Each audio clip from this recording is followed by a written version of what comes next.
আজকের এই মাহফিল নানা কারণে অনন্য এবং একটা বিশেষ দৃষ্টান্ত স্থাপন করেছে। আজকের এই মাহফিলের অন্যতম বৈশিষ্ট্য হলো যে এই মাহফিলে গতানুগতিক মাহফিলগুলোর মতো গভীর রাত পর্যন্ত আলোচনা হয় না। এটি একটি ভালো দিক এবং একটি আদর্শ মাহফিলের অন্যতম পূর্ব শর্ত। গভীর রাত পর্যন্ত দূর দূরান্তে মাইক লাগিয়ে ওয়াজ মাহফিল আয়োজন করা কোনো আদর্শ মাহফিলের চিত্র হতে পারে না। সেই বিচারে, সেই দৃষ্টিকোণ থেকে আদ-দ্বীন ফাউন্ডেশনের আজকের এই মাহফিলটি অত্যন্ত চমৎকার এবং অসাধারণ মাহফিল। কারণ এই মাহফিলের গত 2 দিনের খবর আমি নিয়েছি এবং আজকের দিন সম্পর্কে আমি জেনেছি যে গভীর রাত পর্যন্ত এবং দূর দূরান্ত পর্যন্ত মাইক লাগিয়ে মানুষকে ডিস্টার্ব করার মতো মাহফিল এখানে হচ্ছে না। এটি একটি ভালো দিক। দ্বিতীয়ত হলো, ওয়াজ মাহফিল থেকে শুধুমাত্র ওয়াজ বা আলোচনা নয়, এখান থেকে দ্বীনি বই পুস্তক, কোরআন এবং হাদিসের আলোকে রচিত যে সমস্ত ধর্মীয় বই পুস্তক আমাদের প্রয়োজন হয়, সেই সমস্ত বইয়ের প্রয়োজন মেটাবার জন্য আপনারা জানেন এখানে 20-25টি বুক স্টলের ব্যবস্থা করা হয়েছে। বিশাল বড় বই মেলার আয়োজন করা হয়েছে। অর্থাৎ জ্ঞান বিতরণের 2টি মাধ্যম এখানে একসঙ্গে পাওয়া যাচ্ছে। আমরা কোরআন থেকে আলোচনা শুনছি, আবার কোরআন হাদিসের আলোকে রচিত বই পুস্তক আমরা সাথে নিয়ে যেতে পারছি। এটিও এই মাহফিলের একটি বিশেষ বৈশিষ্ট্য। তৃতীয়ত হলো, আমাদের মা বোনদের প্রবেশ পথ, তাদের অবস্থান, এগুলোকে এতটাই স্বাতন্ত্র করা হয়েছে, এতটাই এগুলোকে সেপারেট করা হয়েছে যে সেগুলো তাদের প্রাইভেসি, তাদের পর্দার যে বিধিবিধান, তাদের যে ব্যক্তিত্ব, তাদের যে অন্যান্য দিকগুলো আছে সেগুলোকে খুব ভালোভাবে মেনটেন করা হচ্ছে। এটিও একটি আদর্শ মাহফিলের গুরুত্বপূর্ণ দিক।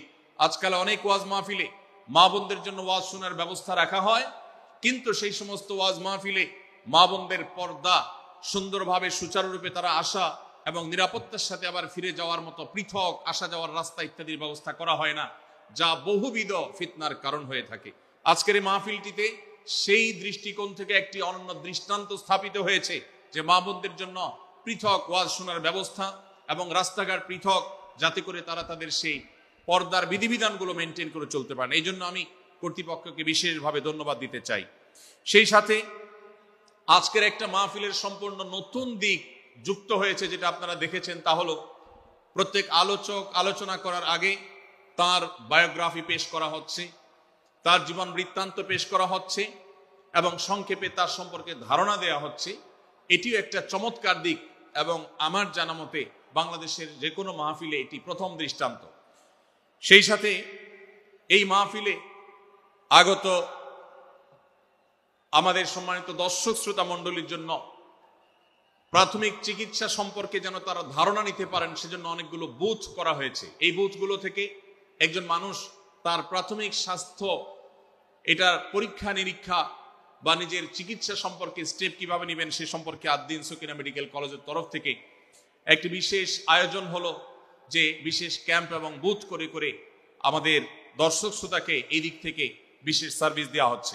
পর্যাপ্ত টয়লেটের ব্যবস্থা করার কথা আমি শুনতে পেরেছি, জানতে পেরেছি, এবং বক্তাদের, আলোচকদের বিভিন্ন উক্তি সম্বলিত ফেস্টুন আমি দেখেছি, যেটা অত্যন্ত নতুন একটা দিক। যদিও সেখানে বক্তাদের ছবি না থাকলে, প্রিন্টেড ছবি না থাকলে সেটা ভালো ছিল।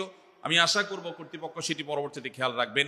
সেই সাথে আমি একটি বিশেষ অনুরোধ তাদেরকে করেছি, তা হলো এই 3 দিন ব্যাপী তাফসিল কোরআন মাহফিলে আলোচকগণ কোরআন এবং হাদিস থেকে যে সমস্ত আলোচনা বক্তব্য পেশ করেছেন এবং করবেন, তার সবগুলোর সামারি একটি স্মারক গ্রন্থ আকারে যদি প্রকাশ করা হয়, একটি স্মারক পুস্তিকা আকারে প্রকাশ করার পর যদি এটি বিতরণ করা হয়, তাহলে মাহফিলটি হারিয়ে যাবে না, মাহফিলটি আমাদের ঘরে ঘরে থেকে যাবে, আমাদের জীবনকে আলোকিত করবে। আমি আশা করব ওয়াজ মাহফিল, যেটি এই দেশের সবচেয়ে প্রাচীনতম কালচারের অন্যতম, এদেশের সবচেয়ে শক্তিশালী সংস্কৃতির অন্যতম হলো ওয়াজ মাহফিল।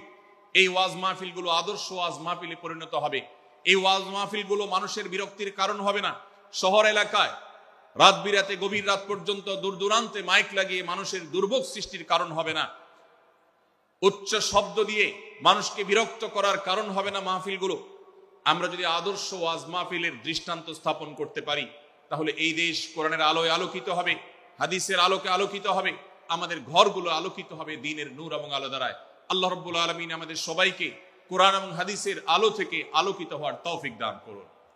আজকের এই মাহফিলে আমরা যেরকম সবাই সমবেত হয়েছি, মাশাআল্লাহ চরম নীরব নিস্তব্ধ পরিবেশে সবাই পিনপতন নীরব হয়ে এই মুহূর্তে কথা শুনছি। আমি আশা করব শেষ মুহূর্ত পর্যন্ত আমরা এই অবস্থা বজায় রাখবো।